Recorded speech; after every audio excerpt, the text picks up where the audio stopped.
So welcome back to Fish's Call Sheet. Today is a special one as we start talking about what goes into a set and all of the things that really make up a home in our case. We have a special treat. If you're a Roseanne fan, the assistant art director and original set decorator, who is now currently our assistant art director on the Connors, Jerry Dunn, is joining us. Welcome, Jerry. Michael, thanks for having me. I appreciate you bringing me aboard to chat a little bit. Oh, I love it. You have history and knowledge that I get asked all the time. So today is going to be a real learning experience for me as well. Totally happy to answer whatever I can, and yeah, it'll be fun to share for sure. Let's just start with an art director, assistant art director. What does that title mean, and what do people outside the business think you do? Okay, really, what I am is I'm a production designer. I've been doing my own shows for 20 years or something like that. I happened into the Connors because a good friend of mine is designing it, and he was looking for some help on the show. And since I had such an attachment to the show from the very beginning when I did the pilot, but 99% of the time I do my own shows as a production designer. So in this case, when I work for John Schaffner, who's the production designer, I'm his assistant. We'll read a script or talk to Bruce and the boys and get a rough idea about the show, what the requirements are for a swing set or something like that. Sometimes we have words to work from. A lot of times we don't. A lot of times we don't get a script. We just get a little 2-minute conversations with Bruce and the boys. And they say, well, Jerry, we want to go to a parking lot. And there's a car and people are going to talk. And so then we'll just kind of have to take off from there. I did anger management with Bruce and Dave for 100 episodes, the Charlie Sheen project. And so then we were doing 2 episodes a week. So you can imagine we never had scripts. It was all done kind of with 3-minute conversations here and there and just sort of get down to it. So the good thing is I have a lot of experience with these guys, whether we're doing sets that are either new builds or whether we're doing swing sets, which are just, as you well know, are just throwaways, right? It's just a week's episode, something, and then it goes away. I always tell people there's 3 kind of sets in sitcoms. There's the basic sets. There's what I call recurring swing sets, and then there's just swing sets. So the recurring swing sets are like your bedroom or Darlene's bedroom or the kids' room or the garage, which you'd call recurring, which means they come back several times through a season. And then other times we'll do the Mexican bridge that we just did, and that's just a one-off, and you kind of just sort of crank it out and, get to the essence of it. There's a lot of it is, the scale and the size is all depending on how many pages and how much room do we have and what's going on in the scene. So it's my job to take everything that we have on stage, but then fit all this other stuff in and get it designed. I have to get it drafted. I have to get it built. I have to choose the colors and all that kind of thing. And so I do that in accordance with John, and John's a busy guy. And so I turn around and kind of run with the whole thing once he and I kind of dial in where we're going.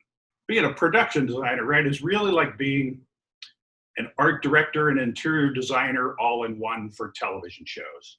That's the best way I can tell people. They said, what do you do? And I said, well, if you go to a restaurant, I design a restaurant. If you're going to a parking lot, I do parking lots. So it really just is based on what the scripts need. But that's kind of what I do. It's like a combination of architecture and interior design, but yet knowing you have to shoot it with 4 cameras. So you kind of got to figure out, you got to know your angles and you got to know where they need to play and how to block it, where people need to stand and whatnot, and then there's a design around that. Yeah, and I think it's important that people realize you have to have a concept of what the space is on the set, because we only have so much space in a soundstage. And if we already have the majority of the main areas taken up, the home stays there permanently. That's our standard set. But right. If you have the garage one week and then we have maybe, Casita Bonita, and then they ask you to bring in some other swing set, maybe it's an office or, another business, you got to figure out a way to design it and build it and make sure that all fits in there, but it has to fit around our regulars. Right, exactly. And it's the logistics of, right? Like when they write 7 things in, you're like, okay, well, we're going to shoot that on Thursday, and then we're going to rip that out, and then we're going to move that over there, and then we're going to do, so it's all those kind of things, all sort of, we have a great team of people behind us. Our construction coordinator, Dan Puccio, that yes. and Mike Parent, our head scenic painter, and Kelly, our foreman. I've been with these guys now for several years, so we have kind of a second language now. Kind of like you working with the cast, right? As Yeah. you know their idiosyncrasies and how they're doing and how to deal with them in different situations and whatnot. Going back to the original show, you were there in the very beginning and Right. really set that tone for what the world knows is the Connors home. Yes, totally. I got to say, that was so much fun. I was working for a guy named Garvin Eddy at the time, who was the original production designer. In the beginning, I got to work with Matt Williams, who was there right from who really created the show.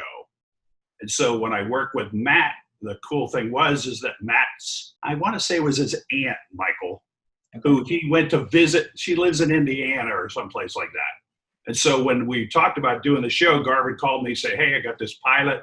It's called Roseanne. She's a stand-up. Do you want to jump in on the project? And I said, sure. I wasn't working at the time. And I was like, sure, let's do it. So when we met with Matt came back. This is old school, right? He came back with a stack of photographs that was, I don't know, Michael.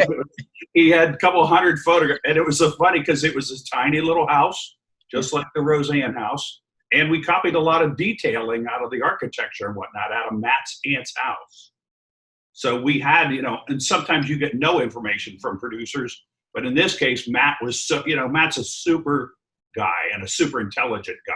And very detail oriented. The smallest detail he can spot, fixate on, and ramp up. Right. He's a super intelligent guy, right? That you just go, wow, how do you? And that's the way he was with.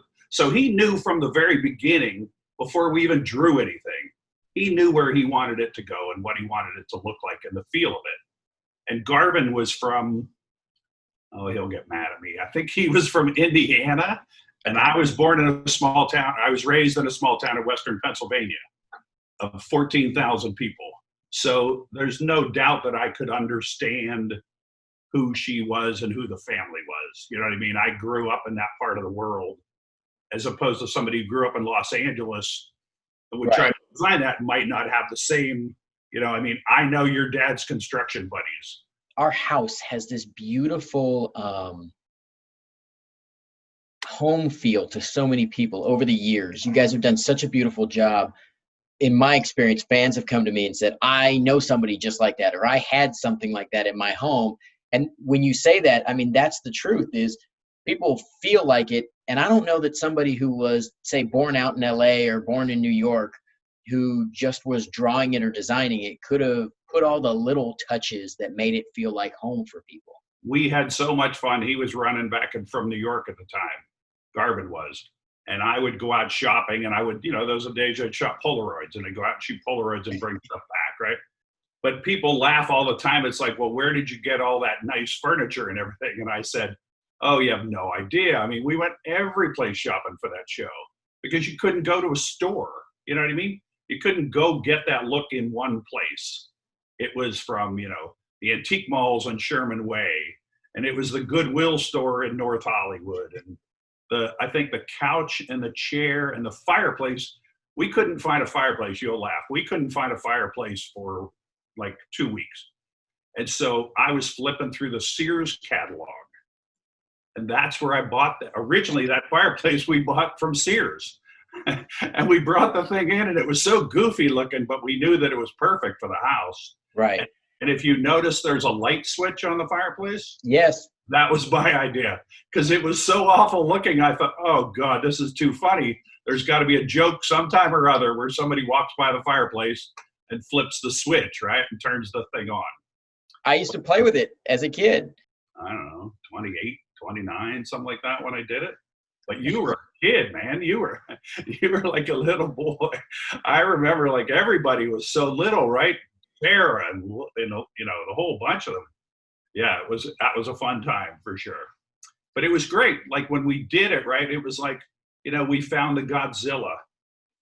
Were they, right? And we didn't try to, people say, what style? And I said, what style? There's not a style. I don't know that you call that a style, And the thing that was so cool about it that I loved is that if you remember, like in the 80s, television was all heightened reality. Everybody lived in houses that were bigger than they could afford and prettier and everything.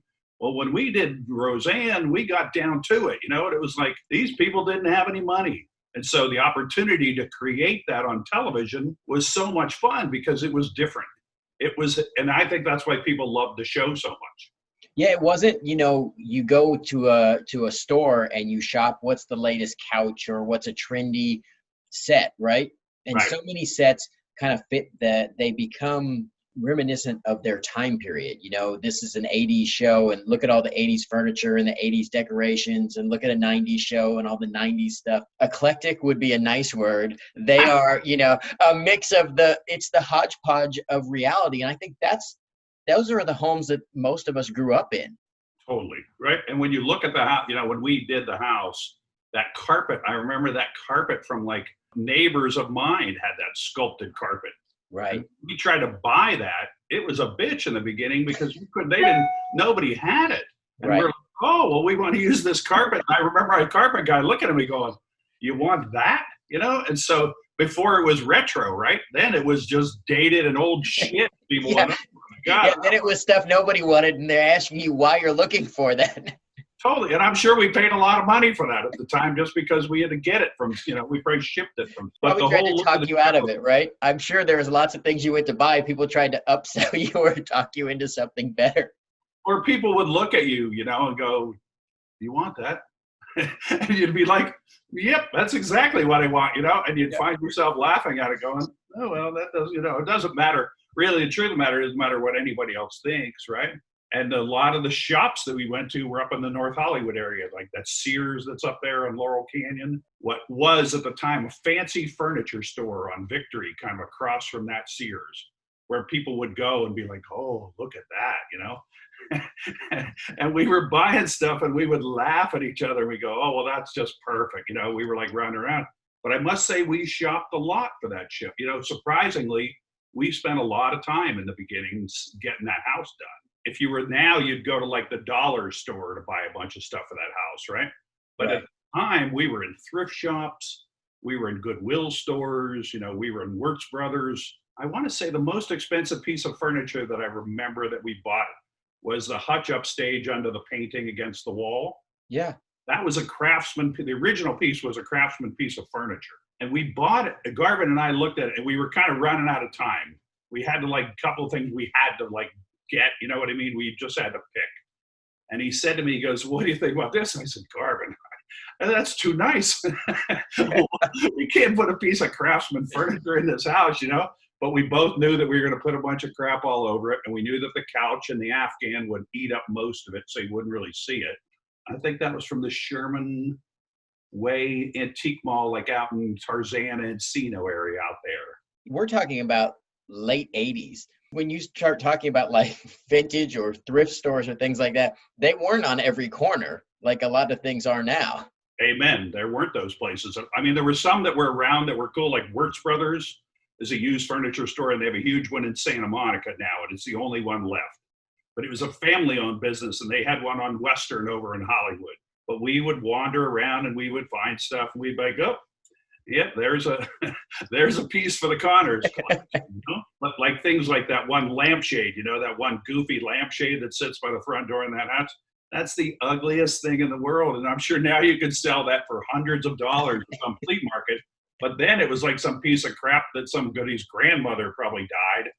We probably paid $5 for the thing and went, oh, we got a gold find, right? We were like finding treasures as we went around. Talk to me about the Afghan. It's got a life of its own. People are making them in their homes. I see people send me recreations of it all the time. That was a piece, what we were trying to do was when we found the plaid couch, we were trying to find something, to be honest with you, that was grandma made, but kind of like pretty horrendous in the way that it played against the couch, right? You can't help but look at the couch and look at the Afghan and go, oh my God, what's that, So we were looking for a long time, and that was one of those things that was a little tricky to find. And I think, it was a long time ago, Michael, right? So some of this I'm like kind of, But I think it was the guy who ran who was the manager at Hollywood Studio Gallery, now Ralph Fowler. And Ralph was a big flea market guy. And I think one time we told him, said, hey, man, because when he was going out on Sundays, we said, if you find something, can you turn around? And he brought a bunch of them in. And then I've heard stories, because I only did the pilot, I have heard more stories about where all this shit came from. And I look at people and I go, I did it. I don't, I'm not like reinventing the wheel here. You know what I mean? It was like, I knew where 95% of the stuff came from. And that, like the light switches, those horrible light switches all over the place, they were from, Builder's Emporium, which has been out of business for God knows how long now, right? A long time. Yeah. But they weren't from any nice designer light switch place. They were probably 50 cents a piece, plastic, things like that we had, that we found. I'll tell you an interesting piece, in the kitchen. I've been designing my own shows for a long time, right? And I had several people come in when I was looking for decorators who had worked on the show and told me they were the decorators on Roseanne, and not paying attention to the fact that I did it. Right. So he would come in and show me the living room, and I'd be looking at him going, well, this isn't your work. This is my work, Right. So I would ask him a trick question. So when you're standing in the kitchen, Right. to the left of the arch, there's a little piece of crewel work, right? It's about as big as a postcard. And it says, bless this house. Yep. And it's bright blues, and I can't remember the color of the house.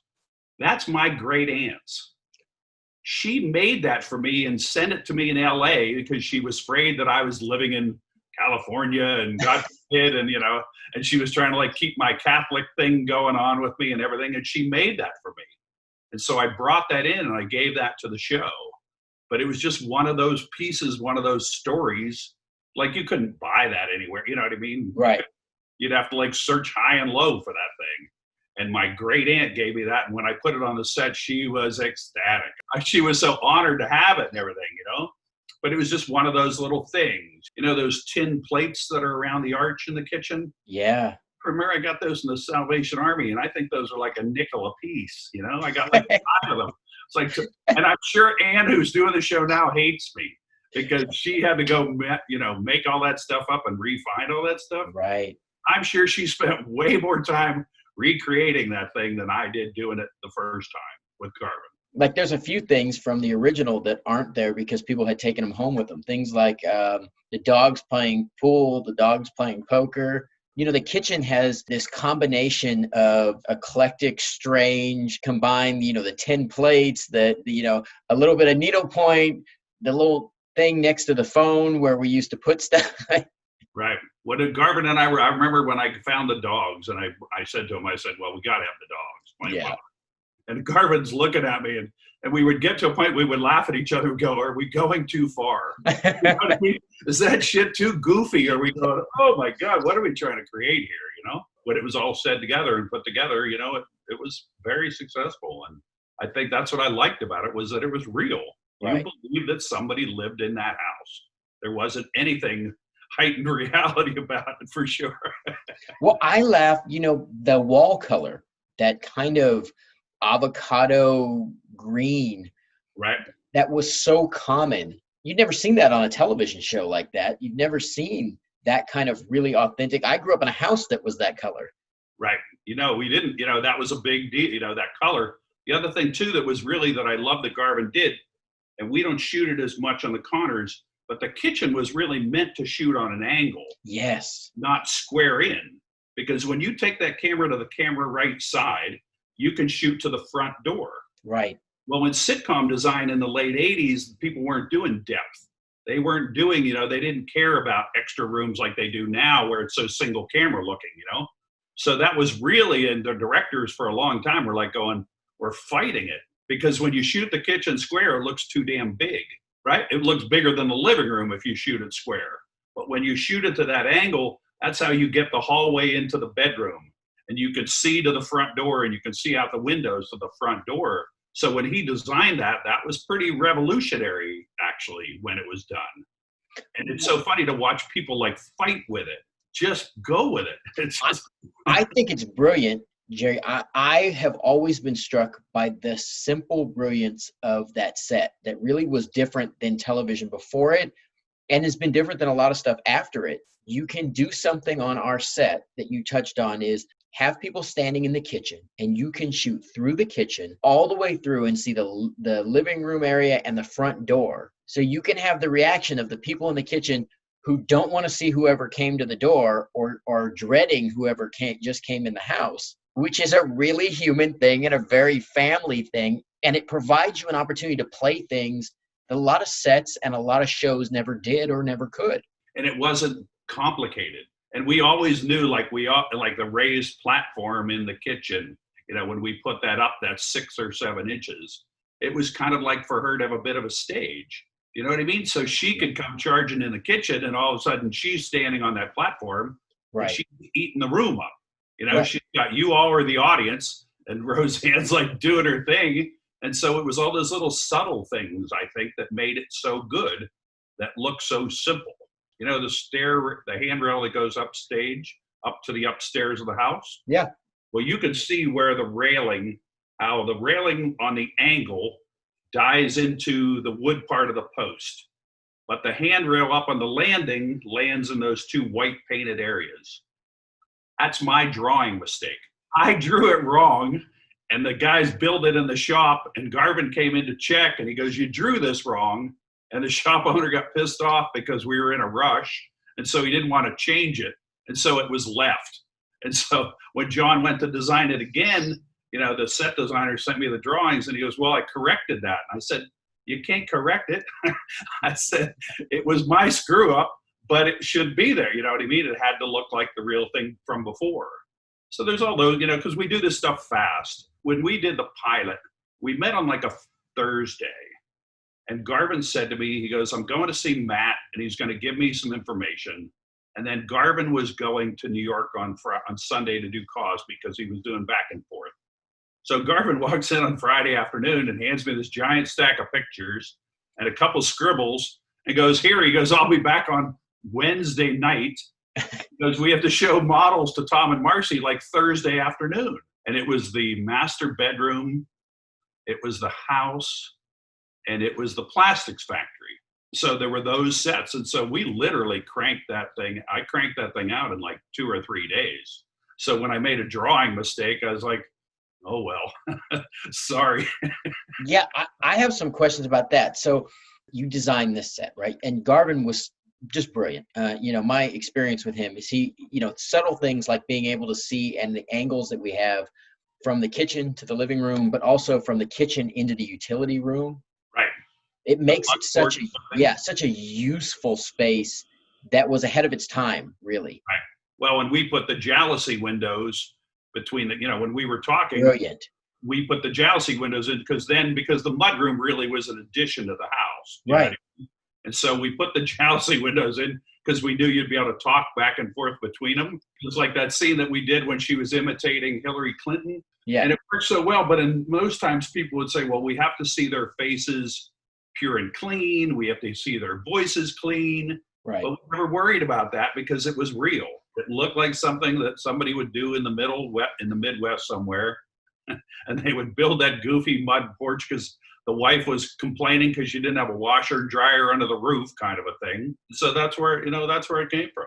Touching on Wellman Plastics, the beginning of the show, Wellman Plastics is it's a unique thing in television history, but there were limitations on space when you guys built that originally. So to make this 3-dimensional, believable factory that kind of supports this town in a lot of ways, but to make all of that work, maybe take us through some of that and some of the details there.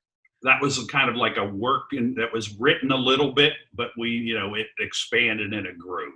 Because remember, the big scene in there was the scene in the lunchroom. Right. Right.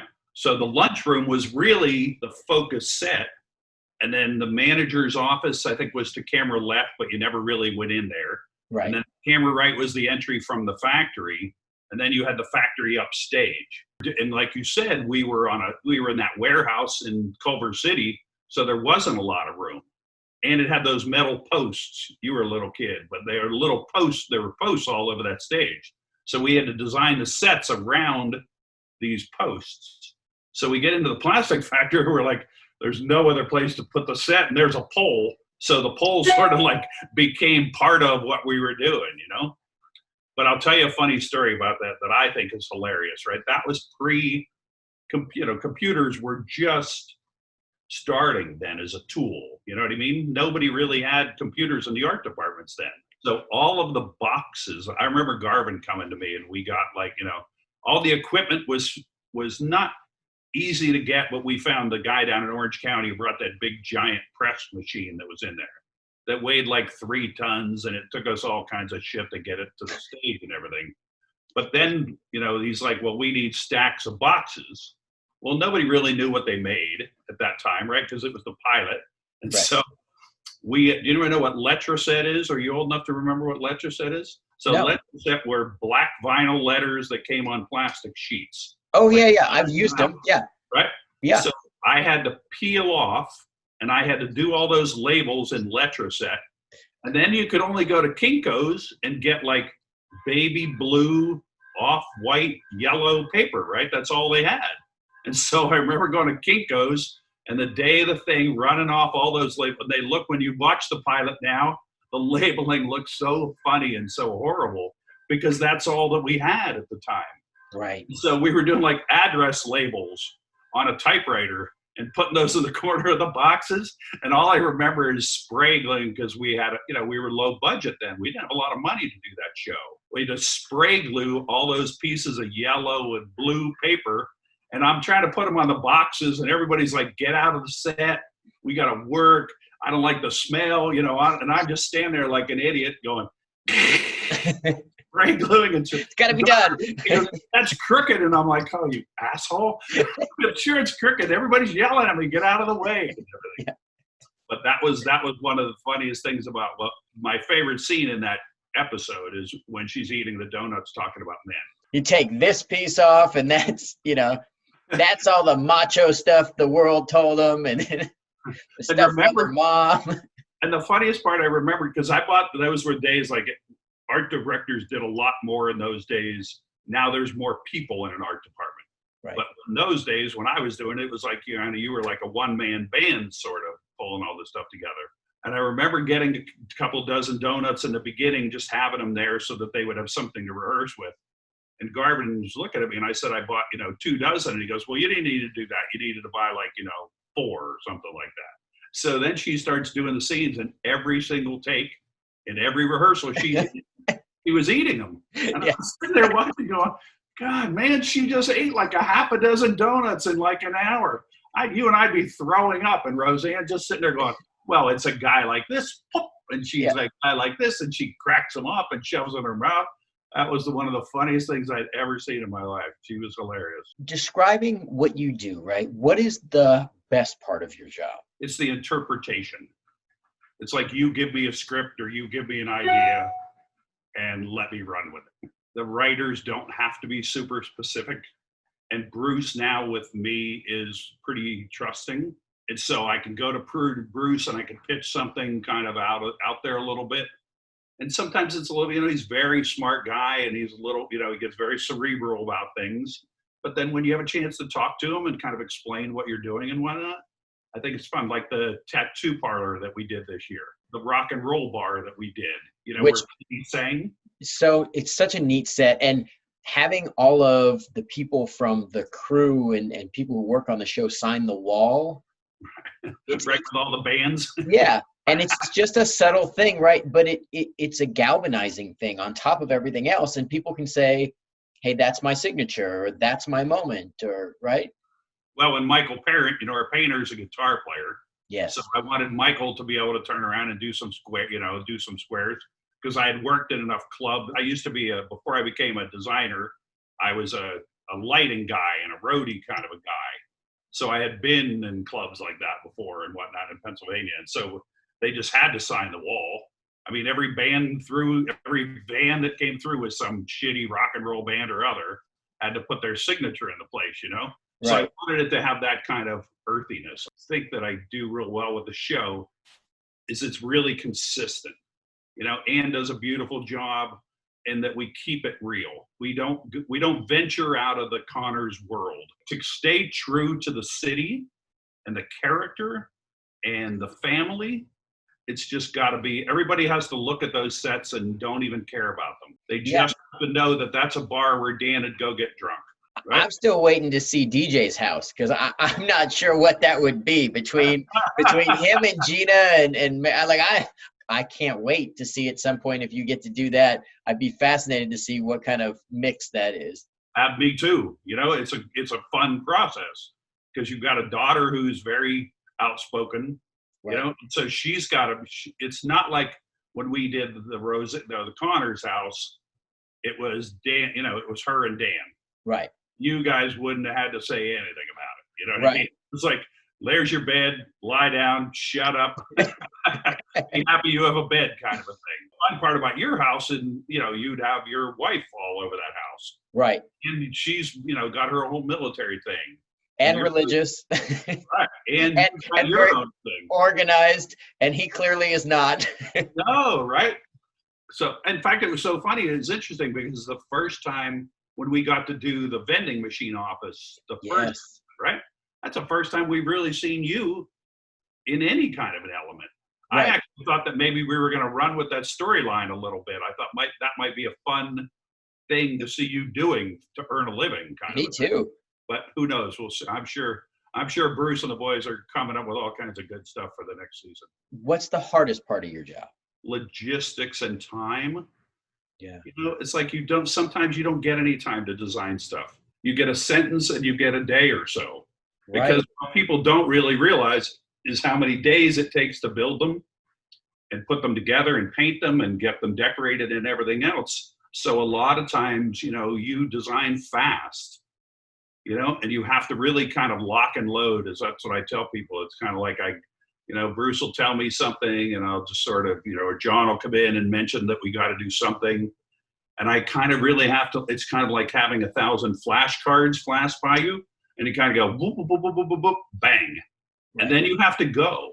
Right. You know? And a lot of times people afterwards will go, well, you could have done this and that. And you go, yeah, you know what? I had 2 hours. So put yourself in my shoes when it comes to the conception of this thing. And like you said, you know, it's time, it's money, it's space, you know, and you're responsible for all those kind of things.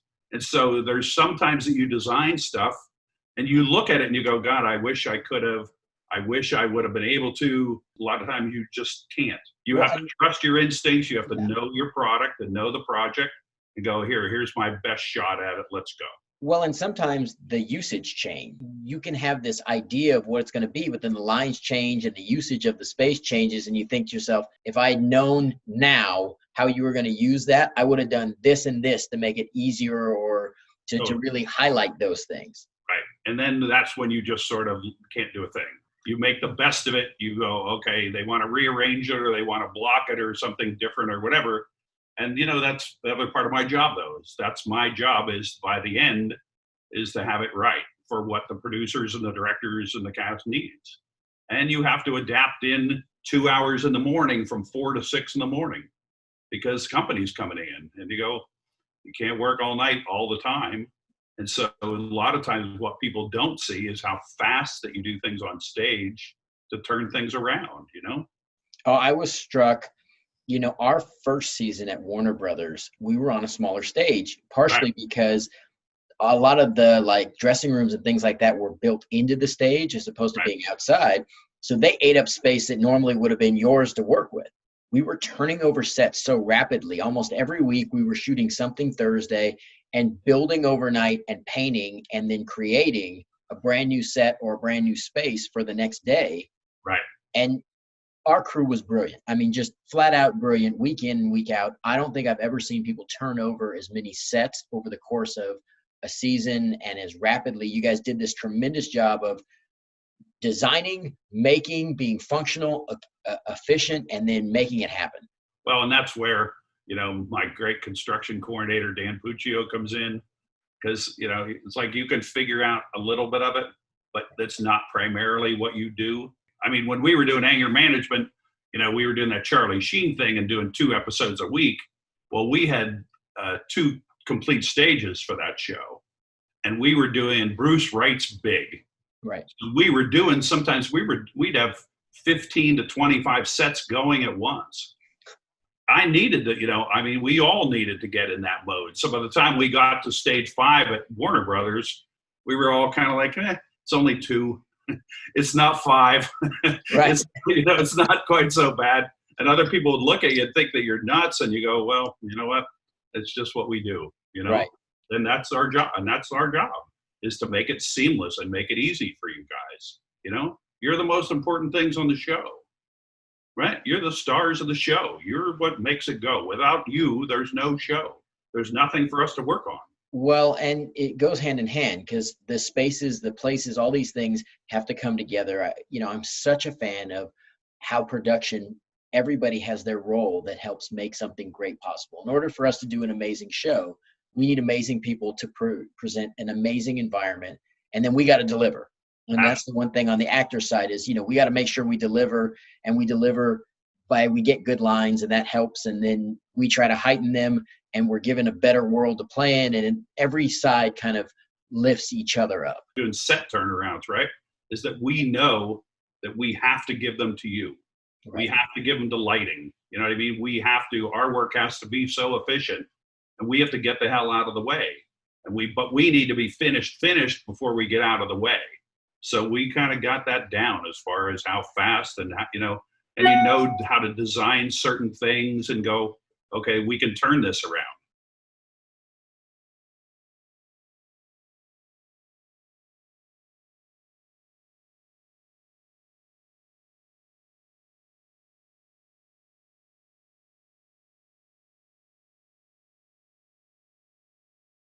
I came to town when the LA Olympics were here.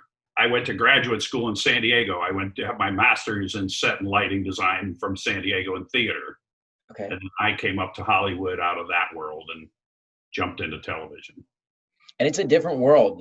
It's interesting. The way you do it is different for plays and things like that. But getting into the business is also its own kind of adventure, is trying to find your path in.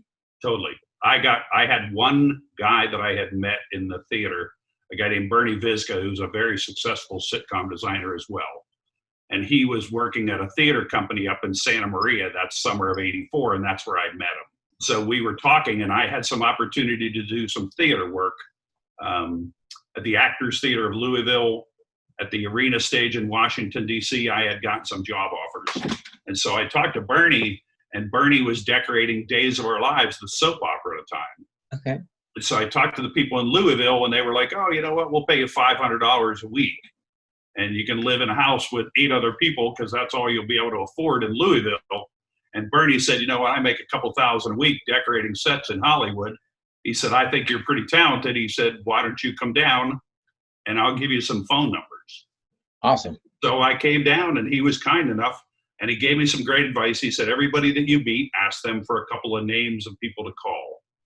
And those were the days before emailing or any of that kind of stuff. I think I went, Michael, between August of '84 and January '85, I'll bet you I went on 75 interviews. I was on the phone. I was the biggest pain in the ass in the world. I called everybody. And if you wouldn't call me back, I'd call you again, and I'd call you again. It's what it takes. I was so tenacious, right? Because for one thing, I needed to eat. I was living on a buddy's couch at the time because I didn't know anybody here. So I had a friend of mine that crashed at his house. And so I knew, and I didn't have any money to get an apartment. So I knew I had to get busy. So I just started calling, and, desperation leads to a lot of openings, right? And they go, right. That necessity is the mother of invention, right? Absolutely. Yep, absolutely. So then when I started, I got a job on General Hospital in the beginning. And then I went to Santa Barbara, the soap opera, for a while. And then I did a little bit of game show work. I did some variety show work. And then I started doing sitcoms. And the thing that I like about doing sitcoms was it felt like theater pieces.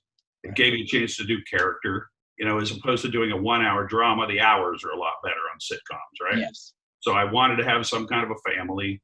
I wanted to, have that part. I didn't want my work to be so consuming where I wouldn't be able to have a life. Yeah, people don't really realize a lot, especially 1-hour dramas. I mean, you can work, especially on the crew side, around the clock. Oh, because you're going from so many different locations. It takes so long. The setups are kind of slow and really methodical. 14, 15-hour days is not a surprise to anybody. And, you do that times 9 months a year, 10 months a year, and it's very easy to turn around and have that consume your life. And it's a great opportunity if that's your passion. right. I have some friends of mine that did 911, that series on Fox. My friends are working 7 days a week, 18 hours a day for months and months and months of time. The idea of going down to an alley in downtown LA and making sure that the body is traced in the right position with spray paint, Yeah. doesn't sound very glamorous to me. I'll take a pass. Jerry, for you, what was the moment you knew you wanted to be in the entertainment industry? I'll tell you what pushed me in this direction that'll make you laugh, right? I was playing high school sports. I played basketball. My brothers were both basketball players, good basketball players, and I was pretty good. Okay. And I got my junior year of high school, I got cut from the basketball team because I wasn't a good enough player. And I was a little lost. And I'd been taking some art classes. And so I went into the art room and was talking to this guy, and he said that, I said, I'm looking for something to do to fill my time now that I'm not playing sports.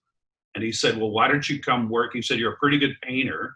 He said, why don't you come to work on one of our theater pieces? And so we did a play called The Diary of Anne Frank. Was the first play that I ever did. And so these guys that I knew all about building flats and platforms and all that kind of stuff, but they needed somebody to paint the attic to make it look like an old attic, right? Right. Well, I walked into this theater, and the set for me at that time was big. And I was standing there and I'm like, I don't know what I'm doing. I mean, I didn't have a clue, Michael. And so I got like a bunch of paints that I threw together, and I painted this attic set for The Diary of Anne Frank. And the night that the show opened, this guy came up to me at the end of the show. And he said to me, I heard that you painted this. And I was like, well, yeah. I mean, I didn't know where he was going. Right. Well, he was a producer at a summer stock theater company in my hometown. And he said, you have talent that I don't think you know about. And so he brought me in as an intern with a theater company when I was 16 years old or something like that. And then I kind of got the bug, and all of a sudden I knew that I was talented. I knew that I was creative, and I was good with my hands. I was a good carpenter, I knew that kind of thing. And so I just sort of got into it, and I found the camaraderie that you find on a sports team, I found in the theater. And all of a sudden I found people that I got along with, and I had fun with, and I enjoyed, and the work was kind of, it's hard work. It's down and dirty, especially doing theater, Yeah. But I found a home. I found people like-minded people like me. I would go places and people would say, oh, you're not talented enough. And I'd be like, yeah, I'm not thinking I'm listening to you. And I would just kind of go past them, and go to the next one. And that's what did it. I just kept doing it more and more. And I had some good successes. Like in college, I was the first student ever to design a main stage play at our college. And then I went to graduate school, and I was the youngest graduate student to design a main stage. So I was getting feedback, some positive feedback in places. And I think that's what kept me going. And, my father pretty much thought I was going to fail. And I was bound and determined not to. I wasn't going there with him. I wasn't going to give him the satisfaction. Right. So that was part of it, right? That's how so my dad kind of was, motivator, and, being around some people that I enjoyed and were friendly. And I could use my creative. A buddy of mine told me one time, he said that, when we were doing theater, he said, you're a monumentalist. And he said, and I mean that in a nice way. Because like a painter, right, you'd paint a canvas that's, 18 by 24 inches or something like that. Yeah. I'm better with backdrops. Right. Feet high and 60 feet wide was more like the scale that I was comfortable with, And so that's what I learned. And I learned from some great people. I met a guy in upstate New York who was a theater designer. But here he had been working in LA for the past 20 years. And his mother was dying of cancer, and that's why he went back to the East Coast. And he took this job as a designer, and he brought me in as a painter. Well, here I found out one night when we were sitting around having a beer that he was the head scenic artist on the first Godfather movie. Wow. He was Coppola's head scenic artist. And here I met him in this little town in upstate New York. And that's where, and he of course opened up Pandora's box, and he starts telling me and teaching me all kinds of things. And I would go back to school in the winter time with his knowledge. And I just kept getting better and better and better at it. And so I just kept going. Finding the right people along your path, the people who can inspire you and impart some kind of knowledge or wisdom. And you don't realize, you meet them a lot of times in these really mediocre or benign kind of ways, right? You meet them under strange circumstances and you're thinking, well, this is, a small place or a small project or something I'm here to learn in my meantime. And you find out this was your launching pad. Absolutely. Absolutely. Well, and I believe that whole thing. There are no accidents. No. You don't meet people by accident. You know what I mean? You meet people that that your intention to or to meet along the way, and the more that we kind of fight that kind of thing, shit doesn't exactly kind of go the right way sometimes. Sometimes you just have to go, you have to just trust it. Right. You have to go with it. You go, okay. And when I came out here, one of the things that I realized, the work ethic on the West Coast wasn't great. So all of a sudden I knew how to work since I was a little kid. And so I came to California and got in Hollywood, and all of a sudden I was a hard-working young man. Right. And I know that a lot of times I probably got jobs not because I was so talented, but somebody knew that I was hardworking and that I would figure it out or I'd do what it needed to get done, So you just kind of have to follow your instincts when it gets to things like that. Well, that's how I ended up doing a lot of crew stuff. That's how I ended up designing sets, and I did some props, and I did all these other departments because people knew I had some carpentry skills. I had some physical skills, but people knew if you called me, it would get done, and that I would find a way, and that I was a hard worker. And probably tenacious as hell. Yeah. Right? So you don't give up. And somebody says you can't, you go, nah, I don't think I'm believing that. I'm not buying into that one. I'll keep going, I kind of like the challenge, and and I think that's a gift, is looking at it and saying, oh, you don't think I can do that? Don't worry, I'll figure it out. Right. Male ego, right? It's that determination. It's that hard head in you. My dad was a hard head, and I know what I got that from, right from my father, and you go, and in some instances, it's not the greatest attribute to have, but a lot of times in your work, it's like you go, I got a long way from being opinionated and being strong about things and, expressing myself. All right. What are some of your most memorable projects? Well, when I went to work on General Hospital and I told my family, my mother was a big soap opera person. So when I went to General Hospital, it was like, oh my God, you're the greatest thing in the world, right? Right. Kind of a thing. And then I did a sitcom. My first sitcom I did was called What's Happening Now. Okay. What's Happening with Rerun and Shirley and everybody. Yep. Well, Columbia at the time was doing the cable version of that. It was one of the first cable sitcoms. And so I got to do that. And so we had to recreate the diner. And the first time that I met Shirley and I met Rerun and Raj and all those people, I was like 24. And that was pretty cool because I was meeting these Hollywood people at that point, Right. So that was pretty memorable, I think, for sure. And then I got, I've been blessed. I got to work on, the Golden Girls for a while, for a couple of years. And I got to work on Blossom with Maya Bialik when she was new. I think the most fun design thing I did in my early career is I did, when the writer's strike came around in 88, I think it was. Yep. Right? I ended up going on the variety show circuit. And a buddy of mine, in fact, it was John Schaffner's partner, Joe, who was doing the Miss Universe pageants. And they were going to Taiwan to do Miss Universe in summer of 88. And Joe decided at the last minute he didn't want to go. And so the designer took me to Taiwan. The beauty pageant circuit used to be great sets. We did really majestic, really detail-oriented. Right. The production value was part of the pageantry, I would say. We did a pyramid on the stage that actors could climb around that could wrap up under the pyramid. And the pyramid was covered in gold leaf. Wow. Because we did it in Taiwan and money didn't mean anything there. But we did things like that. We did a plexiglass bridge that these girls would come up over and walk. And so we did some expressive things in that you just don't do anymore, unfortunately. People don't do scenery. It's all about screens and things like that now. But that was one of the highlights for sure. I was working for Garvin. He had a girl who was doing the Cosby Show in New York, and she quit just before the season began. And I got called into his office one day, and he said, you want to go to New York? And I said, a couple months from now, sure. What do you want to do? And he goes, no, how about tomorrow?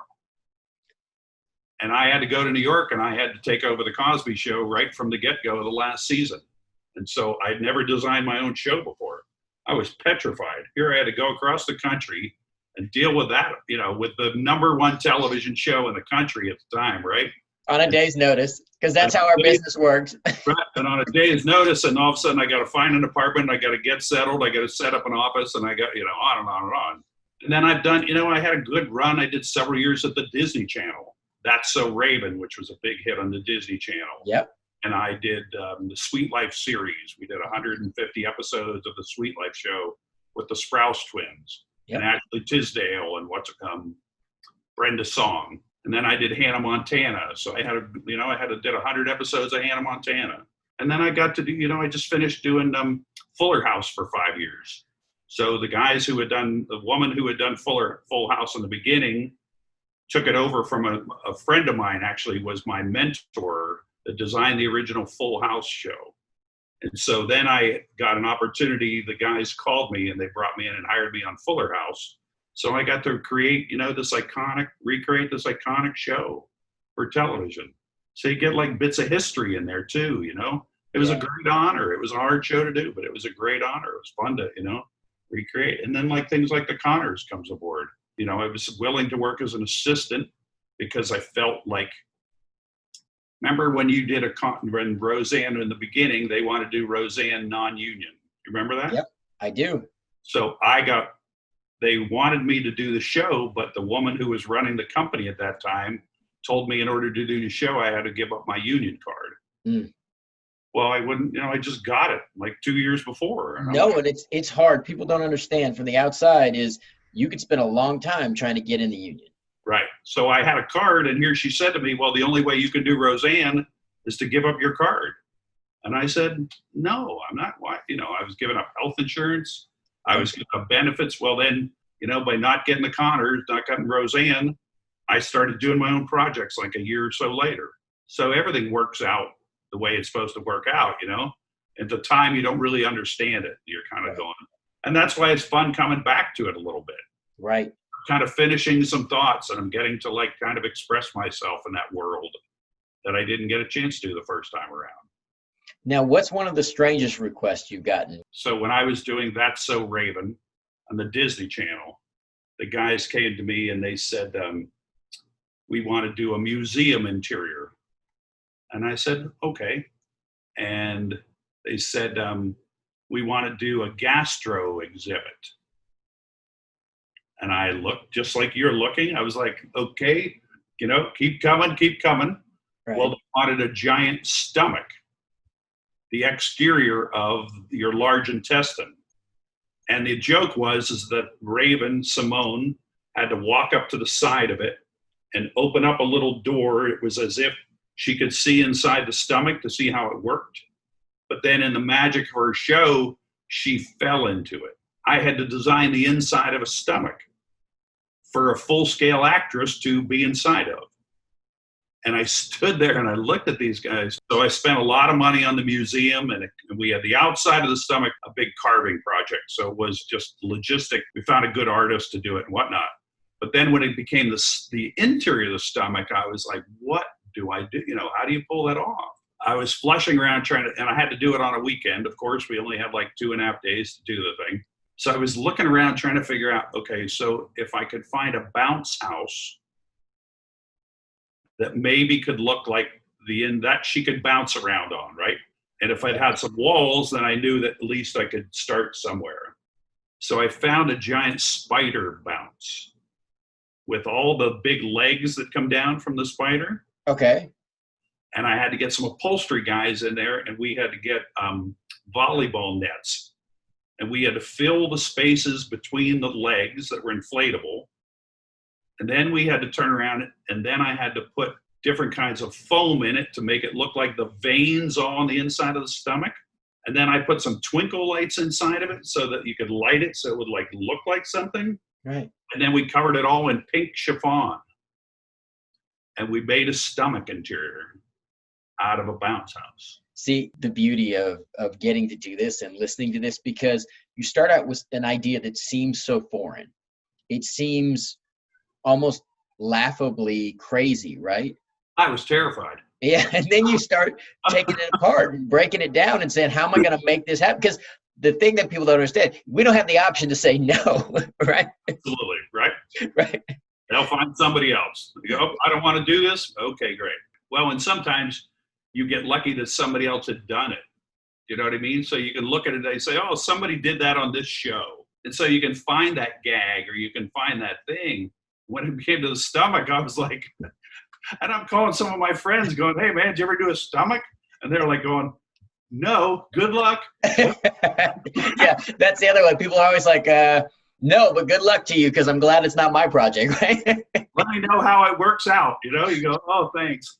Well, and then you get the call sometime later when somebody else will call you and be like, so I hear you did a stomach one time. Right, exactly. And like, then yeah, no problem. Share. You know what I mean? I was happy to share after that. But Yeah. that was one of those moments where I'm sure that my jaw hit the table in the writer's room when they say, oh, can you do a stomach interior? And of course, as an actor, you know this, right? There's nothing that you can't do. You're always like, yes, I can. You really can if you're committed to it and willing to go all out, right? And that really is the secret. Absolutely. Got to be full in. Partial in doesn't work. No, never. And it looks that way. And you Right. can see people, you know, when I was doing this thing, like people kept coming in through the weekend looking at the phases of this thing. And I got a line producer who walks in, she goes, oh, I don't know. And then you start to stand there and you have to stick to your guns and you can't waver. I said, I'm not going away. Well, what if you did this and this and this? I said, no, I'm going down this path. This is the way I'm doing it, you know, and you have to stick to your guns and cross your fingers at the same time and go, okay, this is my best shot. Yeah. Hopefully it's a shot that everybody's happy with, you know? But yeah, that was probably the most unique thing I've ever, was the interior of a stomach for a kid show.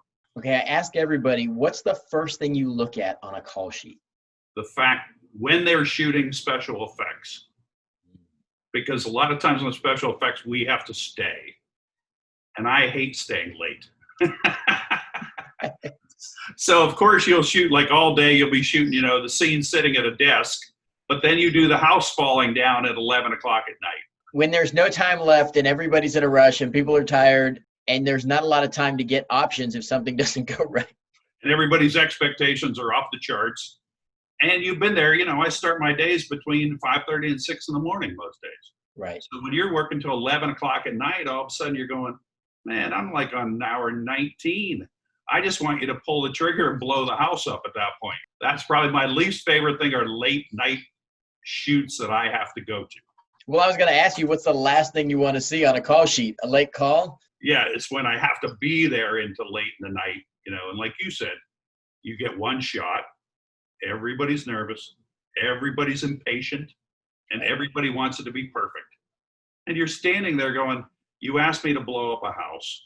Can I tell you that it's going to be perfect? No.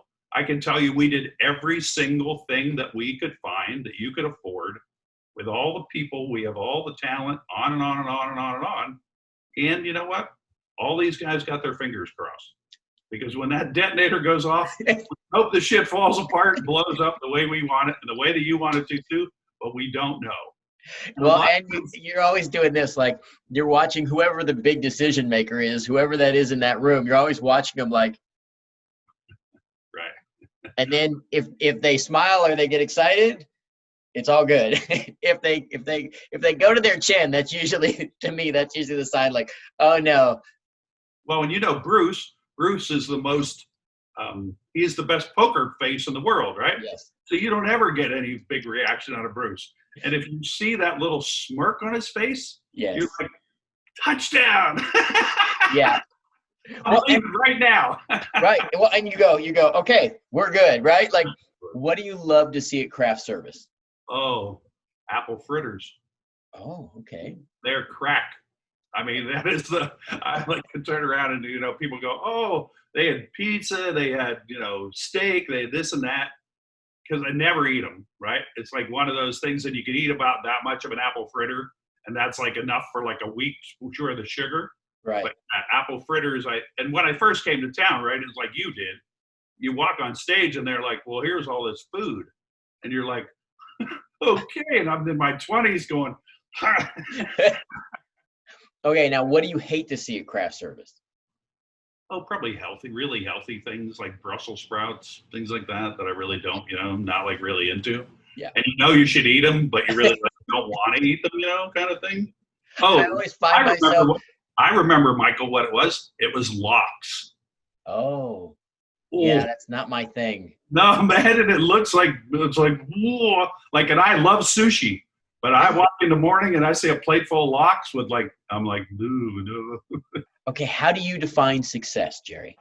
I want people to accept what I do for sets. Like sometimes Bruce will walk on stage and he doesn't say a word. And I know if he doesn't say a word, that it was right. I find that very successful. So we did the last episode of Fuller House. We did a triple wedding. It was the final episode after 5 seasons. And they had to do a wedding they wanted to do a triple wedding, and the wedding was taking place in the backyard of the house. And I always laugh because the backyard on Fuller House goes from 10 feet wide to about 80 feet wide, depending on the episode. So I did this giant backyard, but I pitched this whole idea of doing a very casual, elegant wedding. And I was sitting there and I was talking to the producer and I said, it was, it's the last episode after 15 years of this iconic series. And it was all the girls getting married at the same time. And I wanted to create something that was memorable. Yeah. And people were like going, oh, it's just a wedding. Just do it like this, do it like that. And I said, this is TV history, man. Mm-hmm. I go, this is television history. These people have fans that have been watching these shows for 15 years. And I wanted that episode to be the most memorable, beautiful wedding I'd ever done. Okay. And we pulled it off, and it was just gorgeous to look at, if I do say so myself. So that kind of thing, where I just know that trust your instincts, try a different point. Like the wedding, when you look at the episode, you'll go, well, this isn't like anything I've seen on TV. And that's exactly what I wanted. That was my aim. Well, I asked people, how are you measuring up to your definition of success? But sounds like, well, I get to watch so many of the sets that come in and out of our place. And of course it looks like that, right? Like you feel like you've been there before, or you feel like, of course, it fits. I grew up on the East Coast. We had winters for 7 months a year. I was a television kid growing up, And if you had, in the town I grew up in had like 10,000 people when I was a little boy. So if you had told that little kid that he'd end up in Hollywood working for, shows that I've worked on and projects and spending money and things like that, like I've done, I would have thought you were crazy. You know what I mean? I never would have expected that out of myself. So I think that my success in that regard is beyond anything I could have ever imagined as a young boy. I didn't have aspirations to come to Hollywood. I didn't come here to get Oscars or Emmys or any of that kind of shit. I came here to be a good set designer, basically, Yeah. So in that respect, I think I've done pretty well so far. And there's some more stuff to be done for sure. What's the dream project? Are you a gamer? Yeah. Go to, when we get offline, go to jerrysworld.info. I've designed, and we're in process doing our first fundraising for it, probably this fall, America's next great family entertainment center for gamers. And we want to build them all around the country and all around the world. And we'll build the first location in LA in the summer of 2021, grand opening. jerrysworld.info. Check it out. If you're a gamer, yeah, you'll flip out when you see it. That's my next phase. Okay. My next phase is in the next 3 years to get Jerry's World up and running. And then what I want to do is I want to take that money out of that thing, and I'm going to probably step away from the design world. And I want to create a nonprofit to build and redo orphanages around third world country orphanages around the world. Oh, Jerry, you are speaking my language. So when you're, particularly that, when you're doing orphanages in third world countries and you need somebody, or you need somebody to help brighten the place or help build, there could not be a more heartfelt and needed gesture in this world. Right. Little kids who have nothing need a great place to live. They need a great place to learn. And I think that I'll be able to turn around with the profits out of a Jerry's World. I'll be able to make that happen. Do a little bit of redesigning into it, but more than anything, make them super habitable, healthy, clean spaces where the kids can have fun and where they can grow up in a more normal situation to become good human beings down the road. I feel like little children in third world countries don't have that possibility at all. And I want to give them that opportunity, and that's what I want to do. Yeah, hope is a beautiful thing, right? Yeah, totally. In the darkest moments, it can keep you going and propel you to places you've never considered that you could go. What's the one thing you want to see on a set, on every set? Probably a good craft service person, right? Yeah. Good, somebody who's pleasant, who serves good food. Yeah, because I would say food sets a tone, right? Totally. And it makes you feel welcome. You know what I mean? When like the guys on the Connors, they're great guys. And they turn around and you feel, and Barbara does a beautiful job with them. Right. And you feel like you're appreciated that way. But if you create that atmosphere, because that's pretty much where everybody comes together, right? Right. But you see each other like in a craft service area, and that's the common denominator for all of us. Right. Whether you're Jack Nicholson, whether you're, the 50th extra sitting in the football stands, that's where everybody comes to square one. All right. What's the one thing you wish you could eliminate from a set? Budgets and time restrictions. It's a crazy oppressive thing at times, right? Because we don't have time, and the budget is always short to begin with, and then it gets smaller on you in a hurry. In relative terms, we have a lot of money to spend. You know what I mean? In the world outside of Hollywood, you have plenty of money to spend to do what we want to do. A really high-end, amazing house. You'd rather somebody like just say one time, just say to me, I don't care what it costs. Just make it right. Just make it right. When money's an issue, you're always kind of working backwards, right? You go, okay, well, I love that carpet and I love those countertops, or I like those chairs, or I like this and I like that, and I want them all. And then you run the numbers and you're like, okay, well, I guess I'm not getting the floor that I want. Right. I can get two of the things, right? Totally, right? Pick one from column A and one from column B, and then you're kind of stuck with it. Yeah. So it'd be nice if budgets were unlimited and time didn't matter. What's the best thing you've gotten from working on a project? It can be anything. I leave it open-ended. Probably the best gift that I've ever gotten is the freedom to create. Oh, that's a beautiful one. That's probably the greatest thing, right? I mean, that's why I love, it's like when we were doing anger management, we were doing 15 sets a week. There's nothing like the buzz of pulling that off. And you walk on a stage and you see everybody acting in all these sets and everybody moving around and everything. And that a lot of it was your responsibility and your creativity. It's like if you could go and play all the ideal characters you wanted every week on the Connors, right? Yep. That kind of thing. We're all in this for creativity. What's it like, because I hadn't considered this before, but what's it like, Jerry, to build a world under all of these constraints, but build this beautiful world, but know that it's temporary and know that this beautiful thing you made has to be taken apart and disappear most of the time? If you work in the theater, right, the theater artists talk about the cathartic process of it. So the strike of a theater set when the play is over is part of the catharsis, because you started it, you've created it from birth, and you get to destroy it. So having come from that world, I don't really hold on too much television stuff. You know what I mean? It's just the nature of the beast. How do you want the people you work with to remember you? That I was a really good guy, that I'm a good human being, that I appreciate my crew and I'm grateful to them. And I give them as much credit as is possible. And I've always made it a habit, if I was treated in a way that I didn't like as an assistant or whatever, that I would never treat somebody that way. I probably say thank you to my guys probably more than the average person, for sure. I'm super grateful. I get to play for a living, and I got all these human beings that are talented artists in every different skill level, you know, whatever they're a carpenter or welder or a painter, whatever they do. And I get to create with these people. And I get the freedom to create within certain parameters. But I got all these artists to carry my vision. I like treating people well.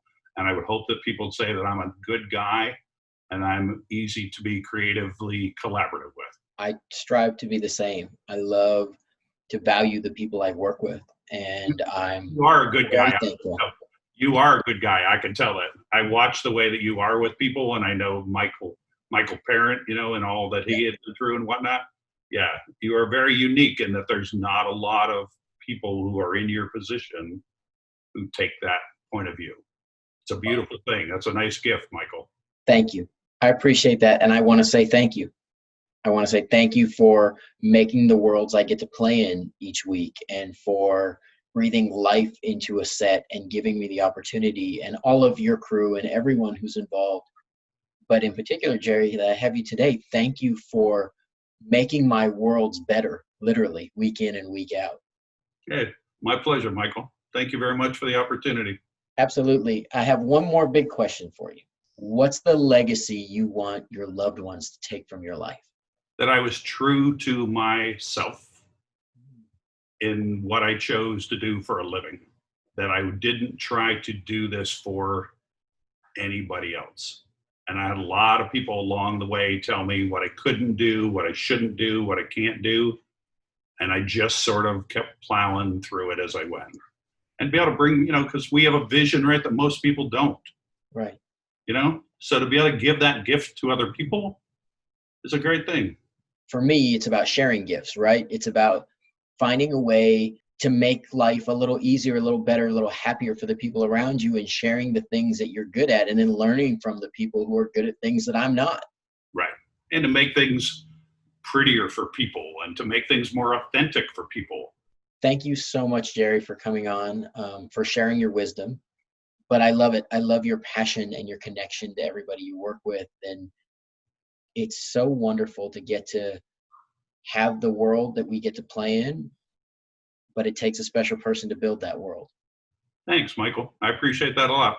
If you'd like to be updated on Fish's Call Sheet, go ahead and subscribe or hit the bell below so you know right when we update new information.